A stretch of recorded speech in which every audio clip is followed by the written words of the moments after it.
ვაგრძელებთ კონკრეტული ადამიანის ბედის მატრიცის განხილვას, მე შეგახსენებთ, რომ წინა ჩანაწერი ვიდეოს ჩემს YouTube არხზე, მე კი ვარ ნათია შაი, ეს არის ჩემი არხი და ვინც გამოიწერს ამ არხს, უპირობოდ ეს არის და იქნება მისი არხი. ბედის მატრიცა, ვინც იცის რაზე ვსაუბრობ, ძალიან ადვილი მისახვედრია, დოლარის ნიშანი არის იქ დატანებული და მარტივად მიხვდებით, რომ აქ რაღაცა ფულის მაჩვენებელი ენერგია არის და სამწუხაროდ ახალ დამწყებებს გონიათ, რომ მხოლოდ აი ეს ერთი ენერგია არის, რაც პასუხისმგებელია ფინანსებზე. არა და ასე არ არის. მოდი დავიწყოთ განხილვა. რა შეუშლის ამ ადამიანს, ვისი ბედის მატრიცაც მაქვს აღებული, ხელს რომ შემოვიდეს ფინანსები და რა გაუღებს პირიქით ამ ადამიანს ხელს რომ წამოვიდეს ფინანსები.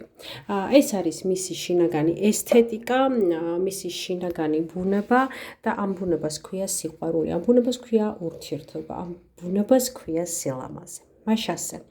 ამ ადამიანს რომ წამოვიდეს ფინანსები, ახლა ეს მხოლოდ მან იცის, რომ მას ეკუთვნის, თქვენ დანარჩენებმა არ იცით, უბრალოდ თქვენ შეგიძლიათ ნახოთ, რა საინტერესოდ წარმოაჩენს ბედის მატრიცა ფინანსურ არხს.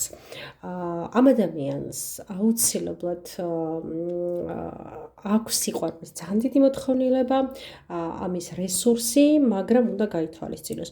თუ ის სულ მუდამ გასცემს ხვისთვის ამ ენერგიას, იქნება მუდამ სხვისი მსახური და აივიწყებს სიყვარულის მოთხოვნილების გამო საკუთარ თავს, მაშინ არ იქნება ფული. არ იქნება ფული და მათ შორის იქნება სუსტი ჯანმრთელობა. ჯანმრთელობა და ფინანსური ენერგია რო შეინარჩუნოს, აუცილებელია პირველი უყვარდეს საკუთარი თავი, დააფასოს საკუთარი თავი, იზრუნოს საკუთარ სილამაზეზე, საკუთარ გარეგნობაზე, გამოხატოს თავისი შინაგანი სამყარო ესთეტურად, ლამაზად, მხატვრულად. ძალიან კარგია მისთვის რაღაც შემოქმედებითი ენერგიები. ასე ვთქვათ, ეს ადამიანი შემოქმედია, მე ვიცი და ძალიან საინტერესოდ უზის ეს ენერგია, ნამდვილად ეს სიყვარულის ენერგია, ეს რაღაცა რომანტიული თვალით ყურება, რომანტიულად აღქმა სამყაროსი, ოღონდ ამაში არ უნდა ჩაიკარგოს და ჯერ თავისი თავი, ასე ვთქვათ, აავსოს თვითონ აბსოლუტურად სიყვარულით, სილამაზით, ჯანმრთელობით, ესთეტიკით და ასე შემდეგ, იზრუნოს, ასე ვთქვათ, საკუთარი თავის სრულყოფილებაზე და ამის შემდეგ გასცეს ეს ყველაფერი. ძალიან კარგია მისი ფინანსური შემოსავლებისთვის. ადამიანები რომ დააკავშიროს ერთმანეთს, ადამიანები რომ შეახვედროს ერთმანეთს, მოუგვაროს ადამიანის პრობლემები, ასე ვთქვათ, დაგეგმოს რაღაცა ღონისძიებები. ასევე ძალიან კარგია ამ ადამიანისათვის გაცემის ენერგია მას ძალიან კარგად მოუბრუნდება, მათ შორის საკუთარი თავისზე გაცემაც, ასე ვთქვათ, ძალიან კარგად იმუშავებს ამ ადამიანთან ენერგეტიკულად ბავშვებთან ურთიერთობა. დამხმარე ხელი რო იყოს ზოგადად სამყაროში და მე ვთქვი რომ ხელგაშლილობა განსაკუთრებით საკუთარი თავისადმი ხელგაშლილობა. იმიტომ რომ ჩვენ სოციუმში არის ძალიან გამოხატული, თუმცა ყველა ესი არ არის, რომ იყოს ხელგაშლილი, მაგრამ საკუთარი თავისთვის ენანებოდეს. ესეც ხდება ხოლმე. ახლა კი გადავიდეთ საქმიან სფეროებზე. მან უნდა აირჩიოს, ასე ვთქვათ, საქმიანობა და პროფესია იმდაგვარად, იმ კუთხით, რომ მაგალითად განმოხტოს რაღაცა კრიზისული სიტუაციები. კრიზის მენეჯერი გამახსენდა უცებ. ხო, კრიზისული სიტუაციები აღადგინოს, მომოკვდავი გააცოცხლოს, გადატანითი მნიშვნელობით ცხადია, ხო? რაღაცა ძველს და უსარგებლოს ჩაბეროს სიცოცხლე, ხო? აი ნებისმიერი, ასე ვთქვათ, მოსაზღვრე თემები, საზღვარი დაადგინოს სიტყვაზე. ხო, აი ეს ენერგიები უნდა შეიტანოს თავის საქმიანობაში. მოდი კიდევ უფრო დავწვრილმავდები, რომ გასაგები გახდეს მაგალითის დონეზე. აი რომ ვამბობ, რომ მოგორს კრიზისები, ხო, ძალიან ბევრი პროფესია შეიძლება წამოვიდეს, გააჩნია ადამიანს რა აინტერესებს, მაგრამ ზოგადად ვიტყვი, რომ ამ ადამიანის ენერგიები, ვისაც აქვს წინა ვიდეო ნანახი, მას აქვს ეს 18 ენერგია და ეს არის ძალიან ძლიერი, სულიერი, შინაგანი, ქვეცნობიერი, ასე ვთქვათ, ენერგია.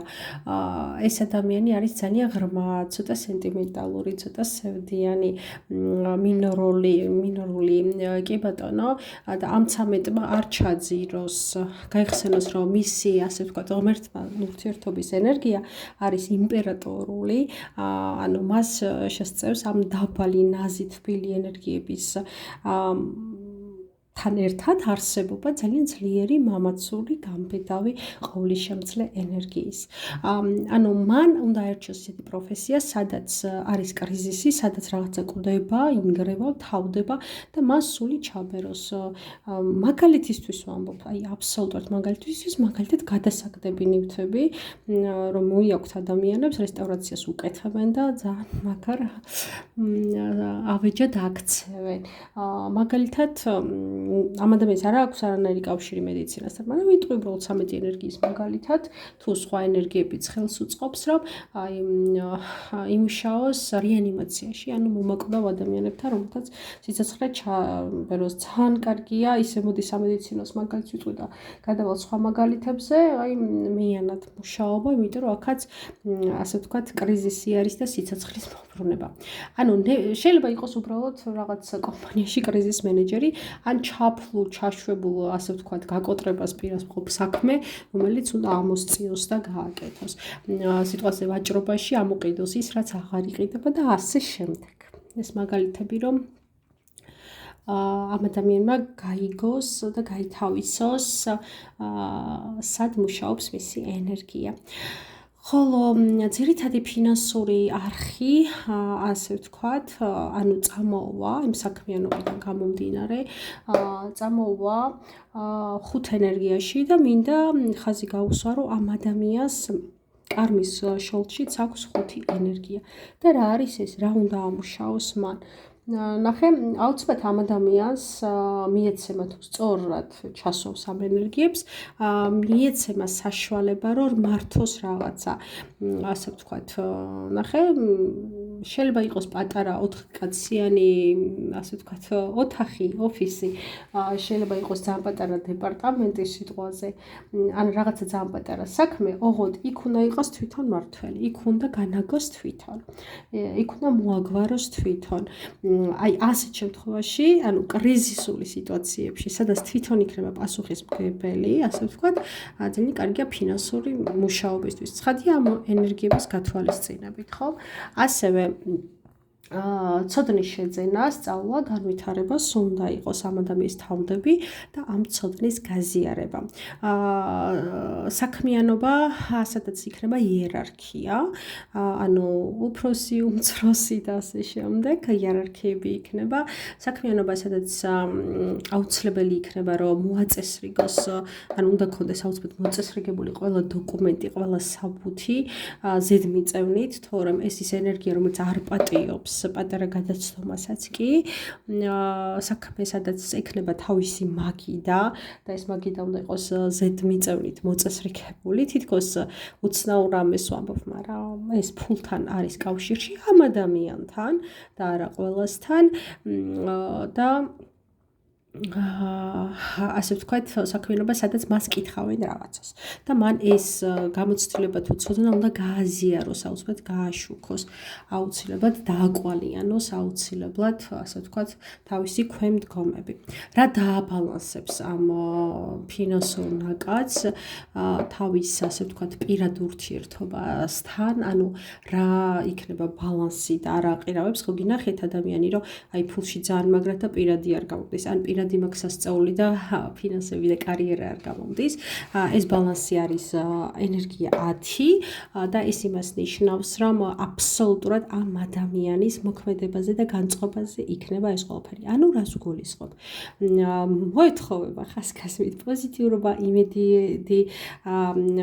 რახან ეს არის ბალანსში საერთოდ რა ენერგიაც აქვს ადამიანს, ის ხშირად იძირება მინუსში კრიზისულ სიტუაციებში და ეს აჩვენებს, რომ შეიძლება იქნება იყოს უცებ პესიმისტი, ფრთებ ჩამოყრილი, უიმედო და ასე შემდეგ სამი წერტილი, ეს დაუშვებელია ამ ადამიანისთვის, თუ უნდა რომ შენარჩუნებული ქონდეს, როგორც თქვი, ბალანსი ფინანსსა და პირად ურთიერთობებს შორის და ეს ბალანსი იქნება მხოლოდ მაშინ, თუ იქნება პოზიტიურად ამაღლებულ ნოტაზე, ეჯერება რომ ყველაფერი ძალიან კარგად და მაგრად იქნება და ყოველთვის იქნება მოქმედებაში.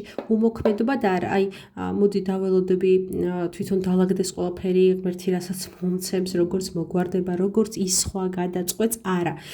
უნდა იმოქმედოს ყოველთვის მან.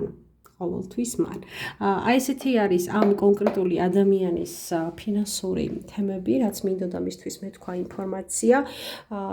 ცხადია, საჯაროა ეს ვიდეო და თქვენ მაგალითად მიიღეთ, როგორ შეიძლება ნახოთ თქვენი პირადი საქმიანობა. ამ ადამიანის ენერგიები ცოტა გაყოფილია, იმიტომ რომ ერთის მხრივ შემოქმედებითი ნატურაა, რაც ჩანს აი აქ ამ ენერგიებში, აი მოდი მოვხაზოთ. აი ამ ენერგიებში ძალიან კარგად ჩანს მისი შემოქმედებითი ნატურა და არ უნდა შეწყვიტოს ეს საქმიანობა, ხოლო აქვს კიდე მეორე პროფესია, სადაც აი ეს ენერგიები ძალიან კარგად შეუძლია გამოიყენოს, რაღაც კრიზისულ თემას მოკიდოს ხელი, შეისწავლოს ამ თემის მოგვარების საკითხები და გენიალურად მოაგვაროს, ძალიან კარგად წამოვა ფული და აი ეს ორი თემა მასთან ძალიან კარგად იქნება შერწყმული. მე აქ ახლა პროფესიის მოძებნასში არ დავეხმარები, იმიტომ რომ ნაპოვნი აქვს ადამიანს, მივუთითებ რომ ნაპოვნი აქვს ადამიანს ეს სფერო და გამონახოს აუცილებლად აი ამ თემებისთვის, ანუ შემოქმედებითი მუშაობისთვის დრო და ადგილი მის ცხოვრებაში, რომ აი ამ ყველაფერმა ერთიანობაში იმუშაოს დაბალანსებურად, ჰარმონიულად და წამოვიდეს ბევრი ფული. დროებით